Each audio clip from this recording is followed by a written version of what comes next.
Hi, and welcome to the Brooklyn Rail's 967th New Social Environment and 163rd Wednesday reading, titled Why Do I Tell You These Things? And curated by Claire DeVoogd, featuring readings by DeVoogd, Douglas Crase, Chris Nealon, and James Loop. Before we get started, I'm going to read a bit about Claire. Claire DeVoogd is a poet. Her debut poetry collection, Via, is forthcoming in fall of 2023 from Winter Editions. A chapbook, Apocalypses 1 through 12, was published with Belladonna Collaborative. She co-edits a fly-by-night chapbook press, Terrific Books. Recent poetry and other writing can be found or is forthcoming in Film Magazine, Prelude Magazine, and elsewhere. Right now, she's making an essay film about history, poetry, and place with the filmmaker Nate Levy. And with that, I'm going to pass it over to Claire. Hi, everyone. Thanks for coming today. And thanks, Chloe, for the introduction. We have some really wonderful poets here who I'm very excited to hear read. But I first just want to talk a little bit, and then I'm going to read a poem, and then I'll introduce everyone else who's going to be reading.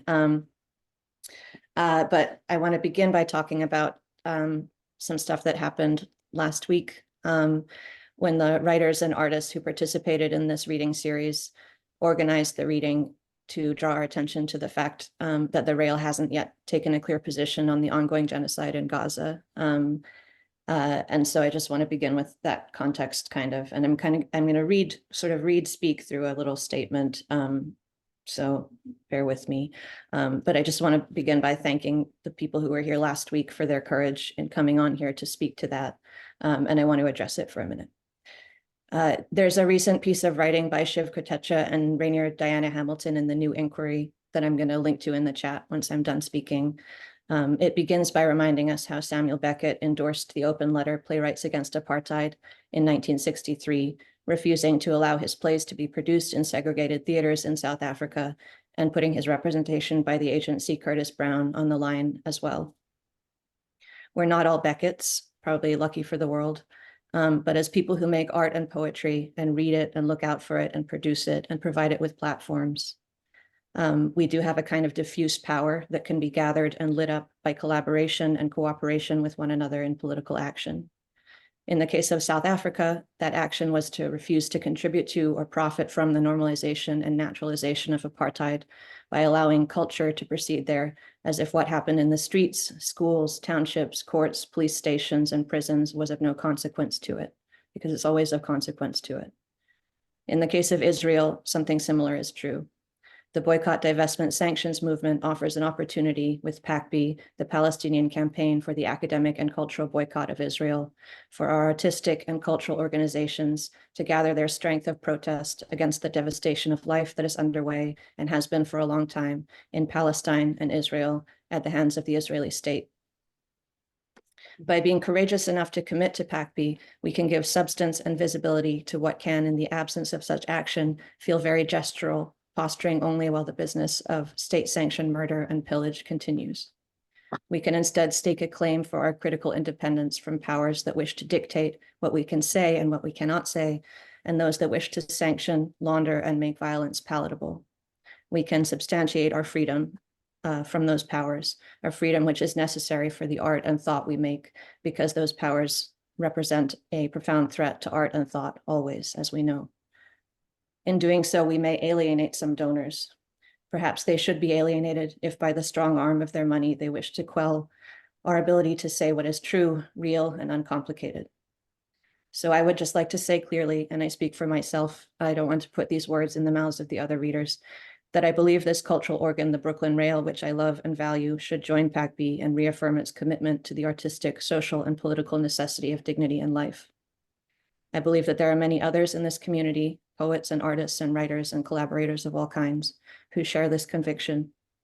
And what happens next in the absence of such action is these people leave this community and the community breaks. And that will be a huge loss, but it will cost less than the loss that's signified by its silence. I hope my poems, however elliptically, always say this too. I believe in the artistic and social and political necessity of dignity in life. I'm only going to read one poem because I want to hear what James and Doug and Chris are going to read. Among other things, it's about trying to speak in American English. So I'll just get right into that. MNOPQ. It makes a noise like father's gun, only a nation harder. Old country, old lights, old man, dear patrimony. I have been reading a book in 2 volumes, Thornton's American Glossary, 1911. This is MNOPQ. I have no stories for you about my childhood. I can tell you about the men who came before me, the broomstick of history called Jackson that would outlive you. I can tell your stories back to you, how you looked for the lost city, how you found rabbits. Reading James Fenimore Cooper, sending overseas for books of collectible stamps. How your father wrote the Bible again in a language he could neither read, speak, nor understand, dictating it in the rain drumming, the bush fire smoking, whirling heavenwards, now lost. How you had no words but that professor's, being among no people to speak them in common, and barred by him from the society of local children. That is something you don't say. No, how? You say little. The Monroe Doctrine, Nothingarianism. We went to church. I can tell you what you thought about church, that goodness was a thing like a bath you could sit in, a common bath, like a common cold, the shared breath. Like in the Poe, we prayed in windows of red, a window of red coming over the hill till they saw them the whites of grandfather's eyes and fled. Having no son of their own, and unable to bear one, they brought you, father and mother, God's miracle, out of heaven, the goodness of hearts, baby in a basket, to Chiapas, bells on your toes, alien to touch, unable to cry. 'Twas the moment America becomes conscious of itself as ongoing historical work, touring battlefields while the boys are still dying, picking souvenirs, not a leg, but almost. So that of John Brown's rebellion, many relics remained, pairs of ears lending weight to the record, heft to the inheritance, yet a spear seems a little thing for a nation. In place of the poem, you speak of my presentation. I feel the glue, not on my fingers exactly, but pokerish, plum. Okay. I grew aware in the burned over district, not up or out, nowhere. Okay is our freest export, the endless trees. I can tell you how I see fathers in trees, herb stripped, many branching, brain stems, and that in my poems rhyme is love's work, maverick, meridian, mongrel, mountain slit, oversloughed, pay-streaking, pitched, the sounds of the words pulling back to themselves, back to the one word, reel of wares, run backwards, like rushes to like, cleaving there, bending there, back of this, in the backwoods, or beyond, in the share, beyond trees, the endless chords. Both that and the other force they have in them, the other cleave, to be said, to be said, to be said, to be from nowhere, the swamp, this Greek nullifiers falling in bent rays on Charleston, which in its pride, which in its pen, which in its pile, which in its piazzas played music all night, all night, all night, no compromise, non-concurrence.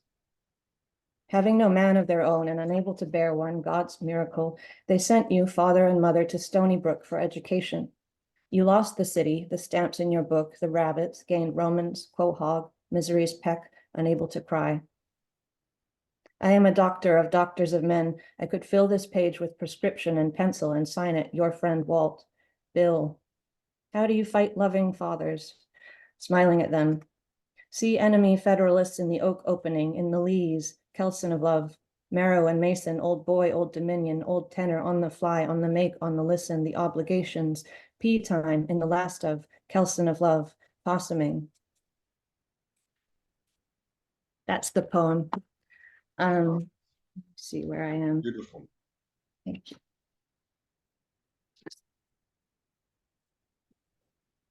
All these papers, okay.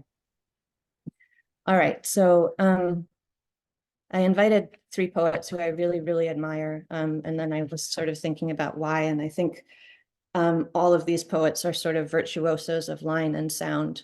I guess I'm immensely interested in poetry that builds these sort of dramas and landscapes of oral and syntactical complexity through the testing and mixing of modes of speech and address, lyric and rhetorical. This is work that feels really important to me, that makes a scrutiny of the fault lines and the impacted places in discourse and literature, and holds its ear to them and faithfully reports on what it hears. And that matters, I think, to me, because speech is hard and address is hard. And I can care to continue to learn how it works, and to watch it and to chart it. So I'm going to introduce James now, make him blush a little bit, hopefully.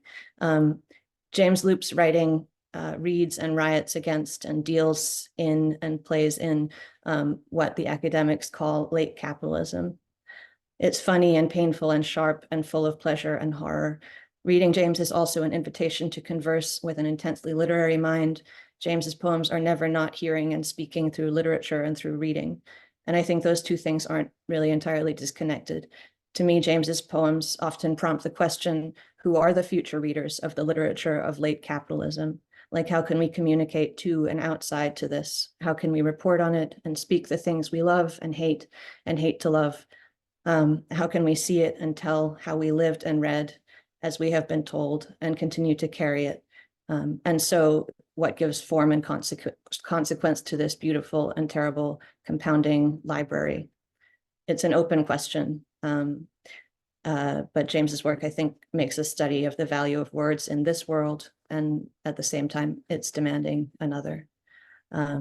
James Loop was born in 1988 in central New York. He's the author of 3 chapbooks, most recently Amatory Imitations, and the co-author with Claire DeVoogd of a play, Appletini or the Perils of Speech by Anonymous Botch.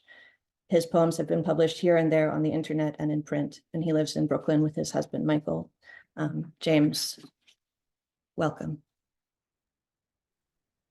Hello. Am I a speaker now? Here I am. Thank you, Claire, for that introduction. Thank you, Chloe, Caroline, and Eleanor, the Rail team, for having us. I feel very honored to be reading here with Chris and Doug. People often say that they feel honored, but I really do feel honored to read with 2 writers that I admire so much. And I also want to say a second thank you to Claire for that very lucid and generous account of the stakes of Pack B and how we as artists and thinkers can move our weight around, and just to second basically all of the sentiments that were so clearly elucidated. And I'm going to read from a chapbook that was published earlier this year called The Their Poems. These are poems that perform a kind of seance on the sort of like famed cultural scene of Tangier in the 40s and 50s of the international period. And to explore basically the way that aesthetic and sexual liberation is intertwined with various forms of violence, including colonial violence. So they look like this, which is kind of good to know. They all have a big there at the top there, and they're in these sort of blocks. And there are 10 of them, and I'm just going to read them straight through. I did time myself, and I will be under the time limit, but just barely. So if you're feeling a little bit impatient, don't worry, it's about to be over by that point. There were Alfred and Big Dick Dave, the blown glass apple, the pig that smiled, the woman who brought the fruit in the morning, and the girl who salvaged the peels at night. There was the writer who didn't write, but lay and scoured his feet many days. There were Gunman 1 and Madonna the Fist, and the face lightly sketched, they passed between them. Almost anything could have spoken, but demurred. We revolved like an emancipated fresco, filleted dictionaries by the glib light of day. Colossally vague questions crashed through the open air among distant chirps and hammerings with unvarying frequency. Almost anything might have varied, but demurred. We learned new holes we thought to make them old. Learning was a technology of aging. Speech was a genre of sleep. Time, like the gray cat, balanced in affected stillness, then leapt toward or away, always a decade or 2 at a time. If you didn't like one, you could just wait for another. Nothing disturbed our dreaming. Intentions stormed in us. They were the point. We were good hosts when we tried naming rocks, applying clothespins to Peter's nipples when he asked. I asked for nothing, which was my way of wanting it all. Almost everyone was a designer, except the devil, who was love. Pigeons raged in cages. There were Sharifa and disappointed Eunice, indolence, distance, and the fervors of taste, all rotating in the sunset's vivisected orphanage. We must make a little space for lovers' kinks, the cactus garden seemed to suggest. We laughed and screamed when hoisted over walls. We wept in the icy stairwells we collected. Stairwells were a technology of weeping. We had never been ready for anything in our lives, we said, and we would make damn sure not to be starting now. Our expectations were studded with terrible presents. Our expectations were like tables to smoke at. Our youth was disembarking like a king. He gargled coins. Must we always be gay and having a wretched time? Over and over, in flagrante delicto, various futures divorced us. Intentions swooned and blistered under us. They carried us out of the house, down the steps, left at the door, right at the sand, right at the sign for haircuts, right at the cat in the box, down to the taxi stand, into the car, out onto the freeway, past the port and its jubilant fisheries, past the newly planted palms, spotlit, past the pink apartment blocks. We liked pink. Out into the green neon that only could work here. And did it? Yes, we thought it did. There were tremolos at work in the Portuguese defenses. There were pornographic arias at lunch. We were policed cruelly by our moods and split one pair of crutches between us. Up and down the hill crawled the thin light's contradictory rehearsal.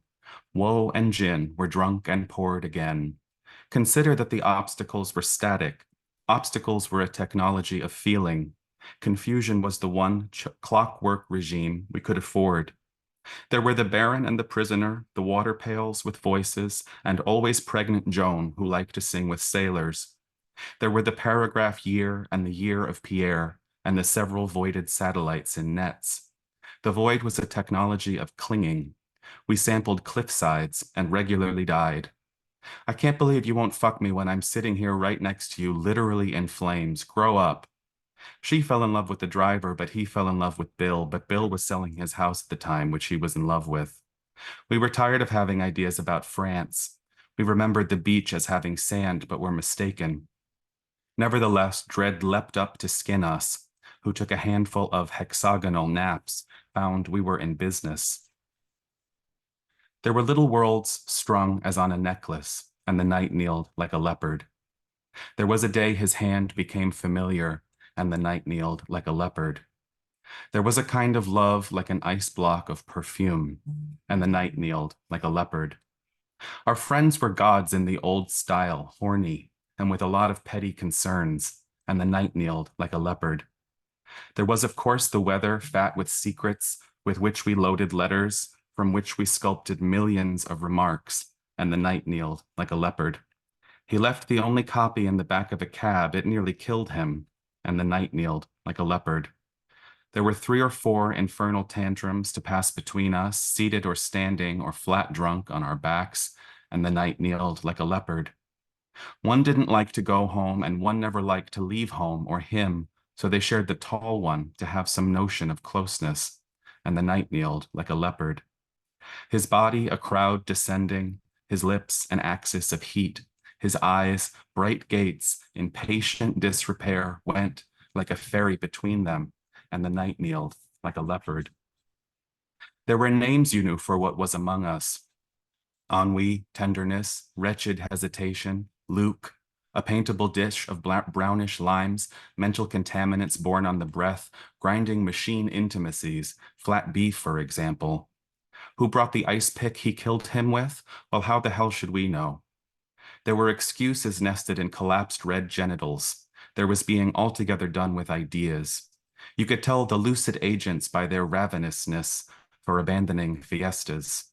God bless the piggy one we liked, though he kept staying lonely, gathering sands, his body strewn around in bits.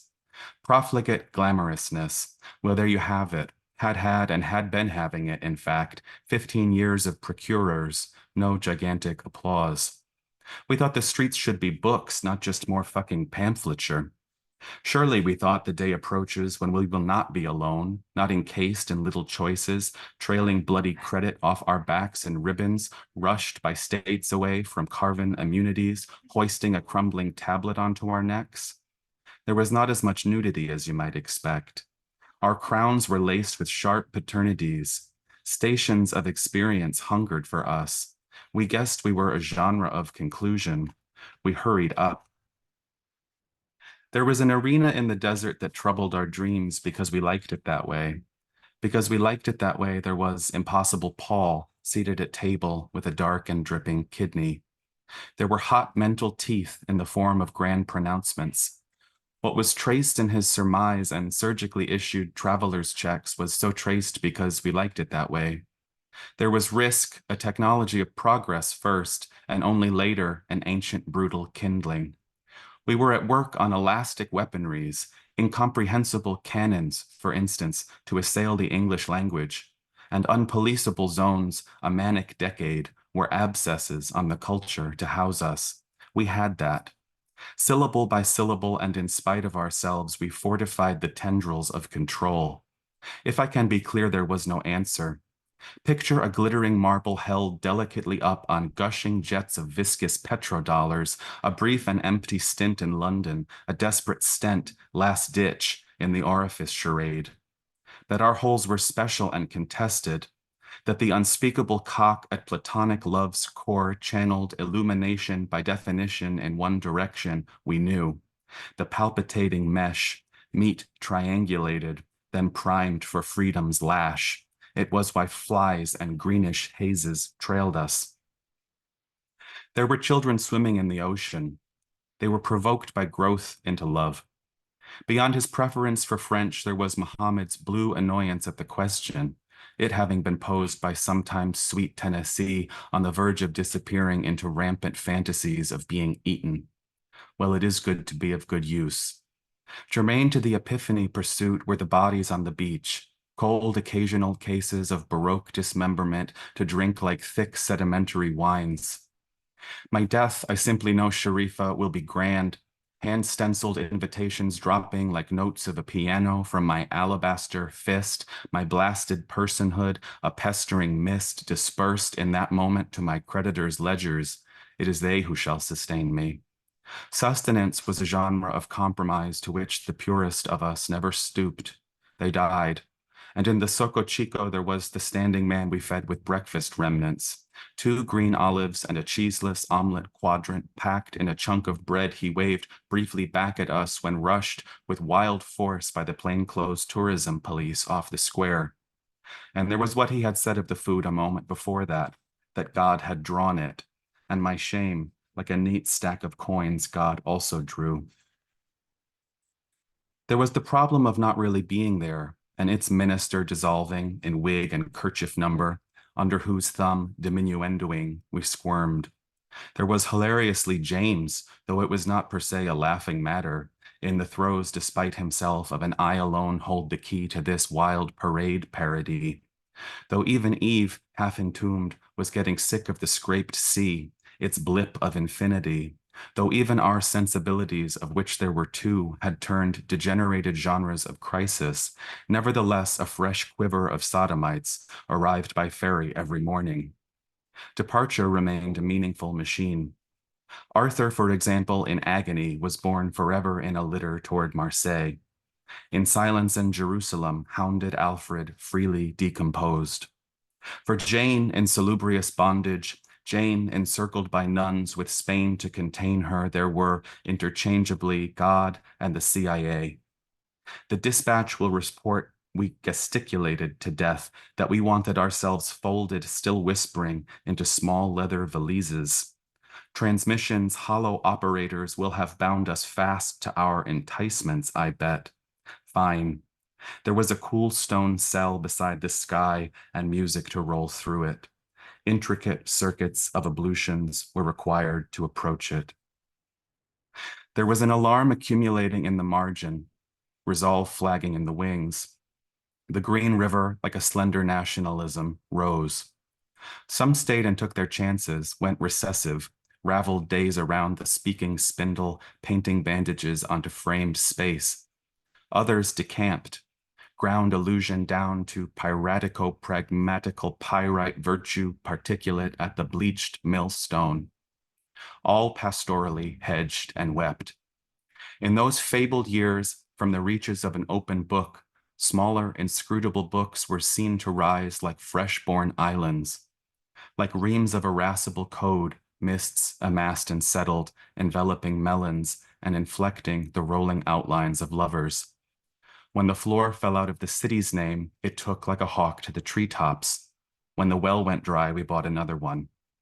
The Mediterranean, now pinching freighters and black plumes toward the close, had interred how many thousand Californias, whose felled deserts looked blankly up from under the exit ferry, on which we sipped and supped, aghast. Last one. There was no way around there being no time left, if by time was meant this percolated tedium, this radiant bruise left by fruitlessness's sweet grip. And there was no necessity so to have meant it, but for those who had their hooks in you. The plague by any dry number of names already had been called toward the land, and Barbara's bodyguards disbanded. The city, believe you me, was dirty, drained, and florid. Though we continued to enjoy the meager armor afforded us there, its tomorrowishness, though we had long accommodated ourselves to its alphabet's pellucid havoc, the scratch itself was opaque and clearly fatal. A scratch. Did you really have to travel so many miles only to see it? Seeing is my heritage. For God's sake, then why did you bring it here? I bring it everywhere. There was nowhere to put it down when I started out. The road was lined with monsters who called out to you in friendly tongues just to eat your body up and hold and weep over the head. I was alone and I was afraid. Well, you won't be talking your way out of this one. That's right. Square up and let loose, back against the wall. A scratch, a scratch. For in the base of this glass, a scratch, I see a new town glimmering, a scratch, awaiting our petty drapery, a scratch, whose oceans clank and whir. Thank you.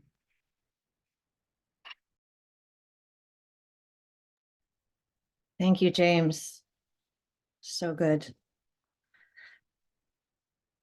So good. Okay.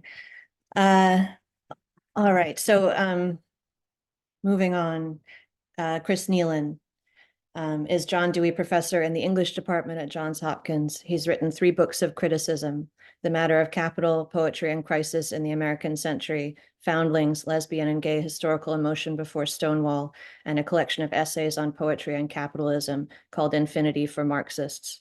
He is also the author of 4 books of poetry, most recently The Shore, which was a finalist for the 2020 National Critics Book Circle Award.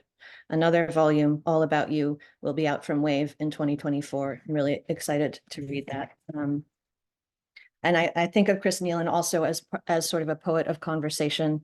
I often feel when I read his poems that there suddenly sort of exists another person's body that I'm inhabiting, that in the poems I become another, brought generously into a conversation that's not mine, but that because of the new body that the poems share with me, I understand enough to answer. And usually the answer is yes. This is a kind of kindness because through it, a reader can sort of stretch out beyond themselves, beyond myself, feel where my limits, their limits seem to be, and where they or me goes strange as I ride the velocity and the heat of this work. It also means that it's a poetry that works to learn about being held in the sway of bodies and forces outside of oneself, how one is compelled by that constant encounter into form, whether one is a person or a poem, whether one is ready for it or not. And so I read Chris's poetry as one that practices something like a revolutionary kindness. Chris, if you are ready, let's go. I sure feel ready now. That was so beautiful, Claire. Thank you. And James, that was freaking amazing. So thank you. I'm so happy to be here. Thank you, Chloe and Carolyn and Eleanor, for all the work you do to bring us together. And obviously, Claire, thank you for the invitation. Also, thank you for your opening remarks, which were really terrific to hear.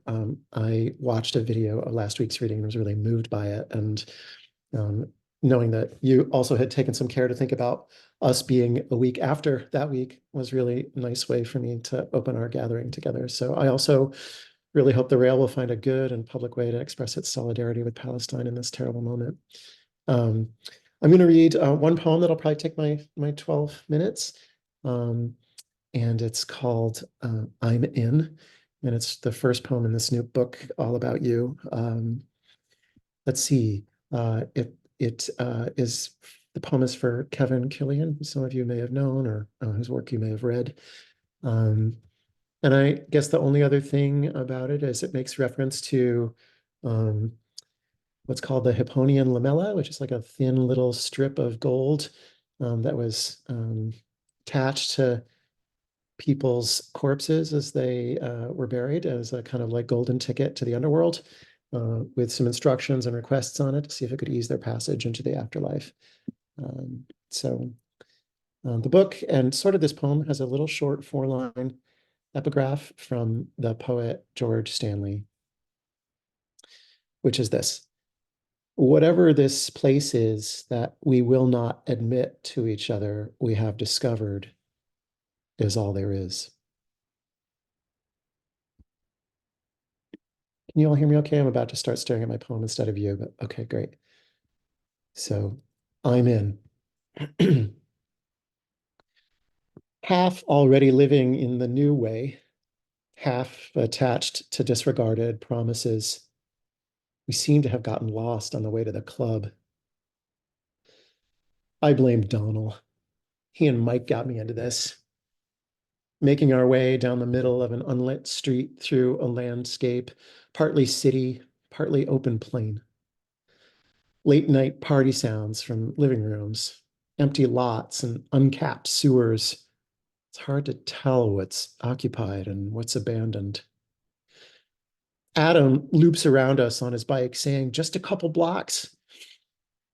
Look out, dead cat. It's undecayed, but plastered to a hump in the grass. Its tail curls pointedly toward an open hole. We peer down into it, but Carrie tugs my sleeve and murmurs, live dog? Pit bull, watching from the porch. No leash, no gate. I startle, but he smiles. Later at the bar, he says, yeah, I work in the Tenderloin. I'm always on the lookout for whether things are dead or alive. California seems so far away. Absently, he snaps a button on his cowboy shirt. Then he takes a candy wrapper out of his pocket and says, we should use this, nodding at the darkened door. It's a ticket. Gold foil? I shine my phone light on it. Tiny iridescent lines of text flash out. He lets another button go and I'm in. This is the work of memory. When you are about to die, go down to the well-built house of Hades. There is a spring on the right side, and standing by it, a white cypress. Do not even go near that spring. The guards will ask you what you are seeking in the darkness. Say, I am a child of earth and starry sky. I am parched with thirst, and I am dying. Please grant to give me water from the lake. The poem about the body and the poem above the body. The way you're in one place and the way you're on a journey. Or maybe I'm just someone who runs errands. Before I traveled to New Orleans, I drove back home to Western New York State, the land of the dead. Watery coffee in the cup holder, funeral suit in the trunk. Is it a road trip if you're alone? Chargers and Mustangs, Chargers and Mustangs. Halfway there and going 85, you're really in the headspace. That guy from Kentucky wants to mess with you, but don't take the bait. His license plate reads all nuts. Starting out from Washington was slow. I caught the scent of marshland in a tiny paradise near BWI. But paradise for what? A doe. You see one flash behind the trees. All that muscle built from chopping leaves. And at the marsh's center, nowhere you could step. You'd have to melt or somersault into some other form. Traffic picks up and bam, it's Pennsylvania. Back at the bar, we've made it to the other side. Yeji's singing Rain Girl. The documentarians are draped on couches and snuggling in love seats. They don't seem to hang out with the feature people. There's a lot of pirates in here and medieval whites and bon vivants in stripper costumes. Wait, how do you dress like a... PJ and I agree that jumpsuits are hot, but why? Telena, body length zippers, hello? The couches are velvet and the walls deep red. Donald and I start comparing notes on that Twin Peaks reboot. I was grossed out by that whole time loop thing at the end. It just felt like Lynch not owning up to his Manichaeism. And haven't we reached peak dead girl? Sorry, criticism creeping into poetry. What does Vivaldo tell Ida in Another Country? I'm just a fucked up group of people. I'm a two-part person, writing out of incompatible moods. It's planning to rock now. With passerine agility, the living and the dead gavotte from room to room. I feel low to the ground, but peopled. The disaster has already happened, and everyone knows it will come again. I turn to Adam and I ask him, so do you like it here? He grins at me and says, it's the best place on earth. God. Church. I grew up in this sanctuary, straining to hear a sound. It was Vatican II, but Operation Rescue. When my dad couldn't drive anymore, my mother would take us to Burger King for an hour and make up a homily afterward. But I loved my Uncle Art, and I'm glad to have something to offer. Brothers and sisters, it begins. We know that if our earthly dwelling, a tent, should be destroyed, we have another building, a dwelling not made with hands. Paul moved around a lot. On Google Maps, it looks like it would take you 18 hours to get from Corinth to Ephesus. This route has tolls, includes a ferry ride, crosses a country border. Now I feel bad that I edited his letter. Let me put the God back in. Looking down at the assembled, I can see the front door open. To see the light is almost to walk down the aisle. I could so easily have been that priest after services on some broad lawn in a summer breeze, thinking with satisfaction how the Lord made the birches. But I'm on the road back home.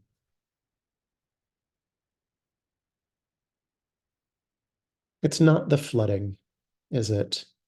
Or the fires. It's not the mass extinctions. It's what kind of struggle will this be? And what will we become? What I mean is, will the terminal pressure on the way the rich make us make value pit us all against each other?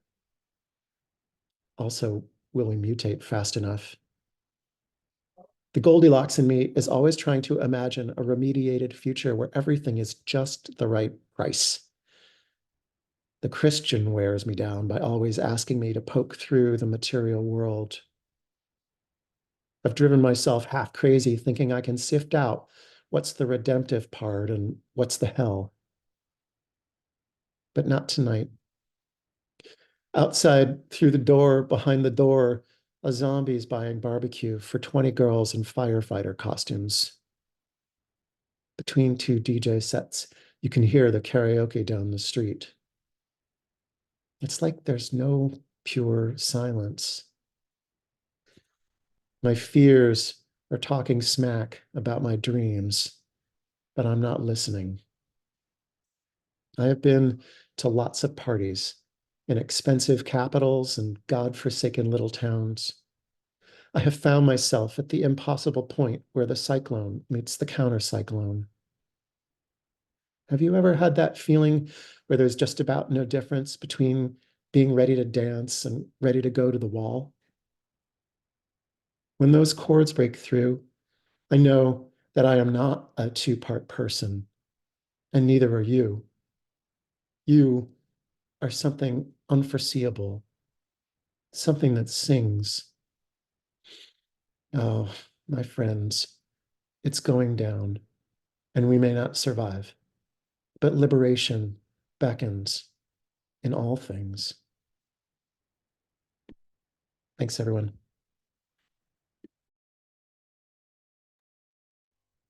Thank you, Chris. It's extraordinary. When do you know when the book is out? They say May, so I think it'll start trickling into the world in March, you know? Great, excited for it. Thanks.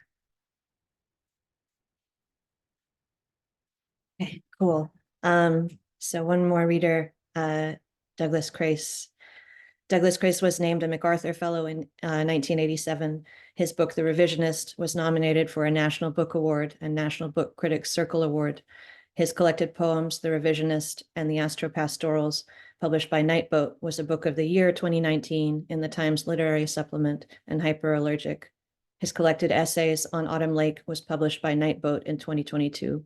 He lives in New York and in Carley Brook, Pennsylvania.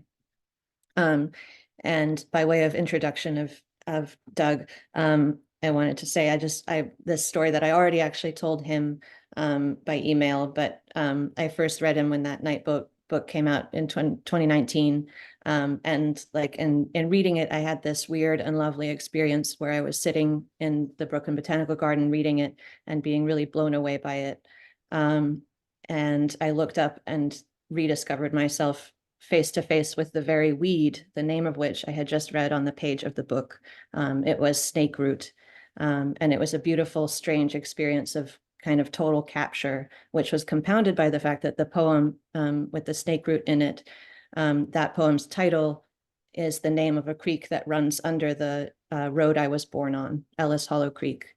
And there was this sense of sort of language and landscape and history and subject all rattling into alignment for me, and sort of allowing me a glimpse of their interlocked form, which is what Doug's poems do more largely, I think, although this was, because of the Weird Creek thing, a particularly kind of insistent version of their event. So please welcome Douglas Crase. Thank you, Claire. Thank you. We had that snake root planted there just for that purpose. Yeah, I have to see what's happening here. Yep, okay. This is kind of a new experience for me. I think I told you earlier, I've only Zoomed once before. So if I do something wrong, instruct me, okay? Break in and instruct me. Also, what's happening today is that the neighbors upstairs have chosen this moment to start construction. So you may hear a jackhammer in the background. We'll try to imagine there's special effects or something if it happens. I think the software will probably filter it out. Claire, thank you for inviting me to be in this group of people. I've known and loved Chris's poems ever since I read his first book, Plummet, some years ago. But James and you, Claire, are new to me, and this is terribly exciting. You're both brilliant. I love listening to you, and you give us a future to live up to. This is very exciting. I'm going to start out by reading the poem from the Revisionist called America Began in Houses. if I can. Unlike the other countries, this one begins in houses, specific houses in the upstairs room where constitutions vibrate in the block front doors, a Queen Anne highboy, or maybe the widow's walk on a farmhouse hundreds of miles inland and thought by the family to be a lookout for Indians, though clearly it was a pioneer's conceit, fresh as the latest politics from home. So much for that innocent thesis, the frontier. No, between the houses and the people living in them ought to be a view as easy to pick out from the road as the traditional 6/6 of a double window sash, and just as functional. Occasionally, when this meeting of artifice and artifact occurs, a national monument is declared, but to visit it afterward is invariably to be dismayed. Could they really have planted lilacs by the door? Had Sheraton sideboards when they were the rage, stenciled the dining room till only the wainscot had been spared. How touchingly people embrace the styles, which look in retrospect like individual good taste. Still, they lived with them, and that was long enough that it continues having its effect. It's been said of a house that it's the carapace of a soul, perhaps, but not always of the occupants, any more than the shell of a hermit crab can be said to be his own. It takes some growing into or making over, here and in the houses scattered one by one in individual commonplace yards. The squirrels coming on the wires, bringing their news.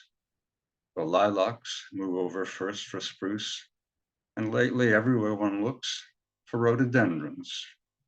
Strangely, as the pilgrim aspirations increase, they seem to diminish in promise. Yet who can say that out of these borrowed fashions won't come a suburban mutant, enlarging nature once again? The federal fanlight opens in the sun, and on the gate leg table is a treaty to be signed. The next one is called The Continent as the Letter M. I'm looking at Claire, which is a very lovely thing to be doing. This is sweet. The continent as the letter M. Think of it starting out this way. In profile, two almost immediate peaks, but widely opposite. The basin humming with weather in between and approaching speech as summery ineffectual as the oceans beside its feet. Their murmuring Montauk at Monterey. Think of the central organizing mound of it, around which an alphabet of fir mounts up to fall away just at the timberline. The solid crown of it when seen from cabin windows, imposing crash sites seen from stricken plains. Ponderous. The name of our country is ponderous and brown. Its own huge shoulder is the only thing it's hanging on. Columbia, a monarch, say it, the Alamo. We build outward from this middle interior sound, so far until unsupported, our imaginations begin to let us down. To the soft soil of that consonant we return, made Massey Ferguson fertile and turning over a train of little M's behind the plow. America.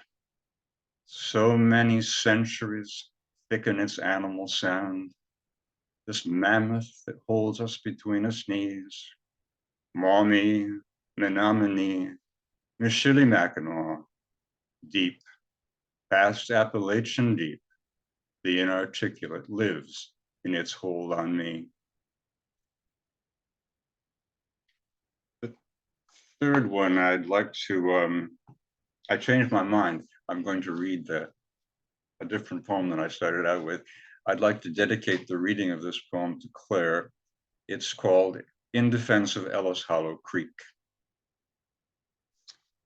I was going to say we shared a kind of secret geography, but it's not a secret any longer. So that's nice too. In defense of Ellis Hollow Creek, rather than innocence, I recognize the claim of knowledge abandoned at its source, learned fresh with happening and fit to the universe, though small, and exclusive as things are where they grow exact. In their surroundings, one gets to know the lively specificity of things, the arrowhead half out of the water and a third in bloom, as naturally arranged to habitat as the succession of boneset, snakeroot, and Joe Pye weed that proceeds from the creek straight to the back porch door. After learning the first one, they each seem silent with uses in a way, coiled like the seed of touch-me-nots to be released in season according to the experience at hand. Some Indian remedy, known 300 years ago for afflictions that didn't require Mayflower transport after all. Yes, growing up is like being a colonist. And it's nice to know about new worlds when young. There ahead is duck potato and you could live through winter stealing it from the muskrat storage bins. But taxonomies of wonder dry at an early age. One stops walking barefoot in the creek and learns to drive.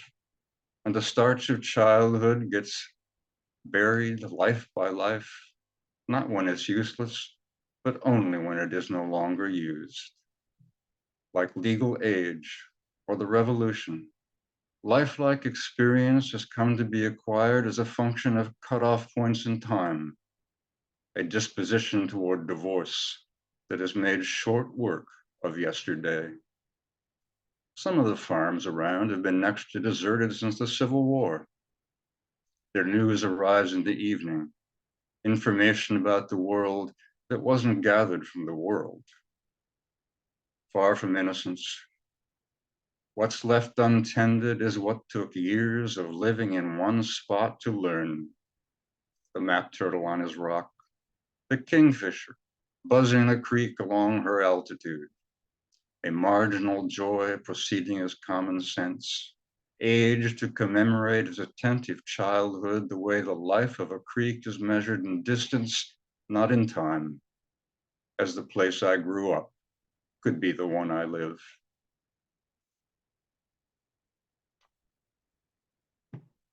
And if you know Ithaca, by the way, Ellis Hollow Creek is also a Cascadilla Creek when it goes through Cornell campus. I'm going to end with a poem from the Astropastorals called True Solar Holiday.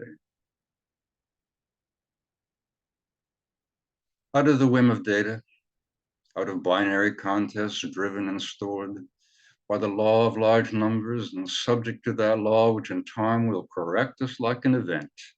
And from bounce and toss of things that aren't even things, I've determined the trend I call you, and know you are real, your unwillingness to appear in all but the least likely worlds, as in this world, here.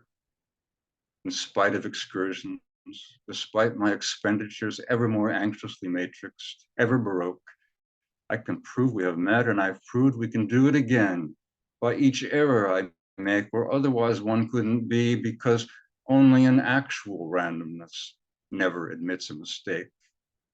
It's for your sake, then, though the stars get lost from the bottle, though the bottle unwind, if I linger around in the wrong ringing of details, pixel by bit, in hopes of you, not as the integer, but at least as the sum of all my near misses, divisible, once there is time, to an average that poses you perfectly, like a surprise, unaccidentally credible, perfectly like a surprise.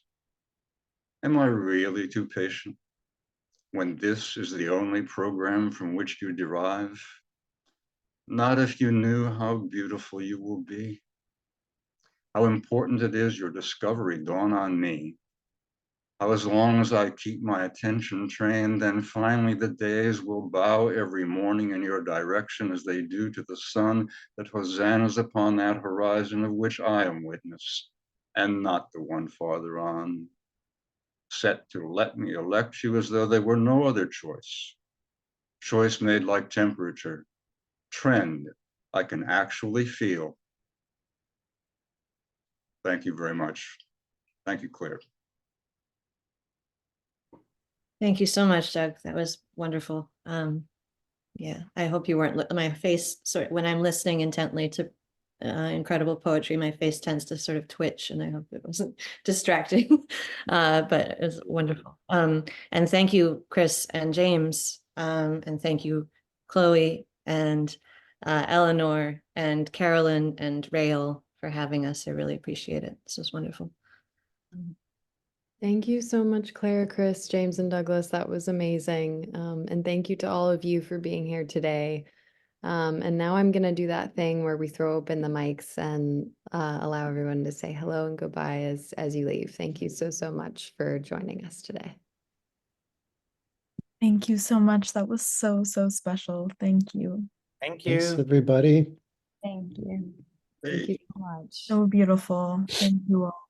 Beautiful. Lovely to see you.